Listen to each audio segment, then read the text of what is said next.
कोई राजपूतों के खिलाफ उन्होंने नहीं कहा है। जो सज्जन रिएक्शन दे रहे हैं वो अपने कास्ट में कास्टिज्म के लिए वो प्रसिद्ध आदमी है। अरे जो हमको गाली देगा उसका हम विरोध कर रहे हैं। हम किसी पार्टी के विरोध में हैं, हम किसी जाति के विरोध में नहीं। जो हमको गाली देगा, जो समाज को लोकतंत्र के सबसे बड़े मंदिर में बैठ के गाली देगा, उसको बोले। आरजेडी सांसद मनोज झा के ठाकुर का कुआं पर सियासी घमासान थमने का नाम नहीं ले रहा है।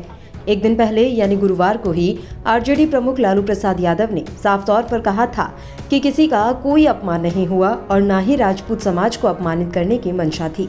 अब भले ही लालू यादव ने ये कहकर डैमेज कंट्रोल करने की कोशिश की हो, लेकिन विरोध की आग ठंडी होने का नाम नहीं ले रही है। इस कविता का पहले से विरोध कर रहे आरजेडी नेता आनंद मोहन की एक बार फिर से तीखी प्रतिक्रिया सामने आई है। पूर्व सांसद और बाहुबली नेता आनंद मोहन ने मनोज झा को घेरते हुए राजद सुप्रीमो लालू प्रसाद यादव को भी इशारों में संदेश दे दिया है। उन्होंने कहा कि अगर हम किसी के साथ हैं तो इसका मतलब ये नहीं कि हम राजनीतिक तौर पर भिखमंगा हैं। अगर आप हमें 1 या 2 विधानसभा सीट पर समर्थन करेंगे तो हम 243 विधानसभा सीट पर आपका समर्थन करेंगे। अगर आप 1 लोकसभा सीट पर हमें समर्थन करेंगे तो हम आपको 40 लोकसभा सीटों पर समर्थन करेंगे। हम अन्याय के खिलाफ लड़ने वालों में से हैं और मरते दम तक कमजोर और अन्याय के खिलाफ लड़ते रहेंगे। इसलिए हम इसकी परवाह नहीं करते कि कौन सी पार्टी किसके साथ खड़ी है। आनंद मोहन ने कहा कि मनोज झा ने संसद में कहा कि न्यायपालिका में ठाकुर बैठा है, संसद में ठाकुर बैठा है, अपने अंदर के ठाकुर को मारो। मैं पूछता हूं कि संसद में कौन बैठा है, न्यायपालिका में कौन बैठा है? वहीं मनोज झा के माफी मांगने के सवाल पर आनंद मोहन ने कहा कि माफी बड़े लोग मांगते हैं। गांधी जी ने बार बार माफी मांगी, जयप्रकाश जी ने माफी मांगी, महात्मा बुद्ध तक ने माफी मांगी।